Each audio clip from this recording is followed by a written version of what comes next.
साहब Rapido Rapido Rapido. Excuse me ma'am, Rapido आपने book करी है क्या? हाँ जी मैंने करा, बट ये क्या लेकर आए हो? चलो मैम आप ओटीपी बताओ मैम। ये क्या है? मैं बैठूंगी कैसे? मैम मैं मेरी बाइक लेकर आया हूँ, ओटीपी बताओ मैम जरा। ये बाइक लेकर आए हो? हाँ जी, मैं बैठूंगी आप बैठ के देखो, इजीली बैठ जाओगे, बैठो बैठो। दोनों बैठ जाओ, बैठो। तुम्हारी गोदी में बैठूं? अरे मैम इतनी बड़ी सीट है, बैठ के देखो, बैठ के देखो। लो जी, इतने आराम से बैठ गए हो। चलो मैम आपको राइड देता हूँ, आपके पीछे बैठता हूँ। चलो थोड़ा सा आगे हो जाओ, थोड़ा सा आप आगे हो जाओ।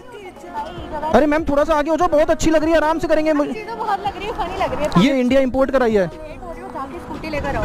मैम। स्कूटी तो है नहीं मैम, यही बाइक है, आपको इसी पे जाना पड़ेगा। दूसरी बाइक ले कैंसिल तो नहीं हो सकती है मैम। लो तुम, मैं इसमें कहाँ से बैठूं? अरे मैम कैसे होगा फिर, बताओ, मैं इतनी दूर से। सामने जाओ। अरे भाई लड़की तो यार बैठ के राजी नहीं है यार, मुझे तो ऐसे ही जाना पड़ेगा।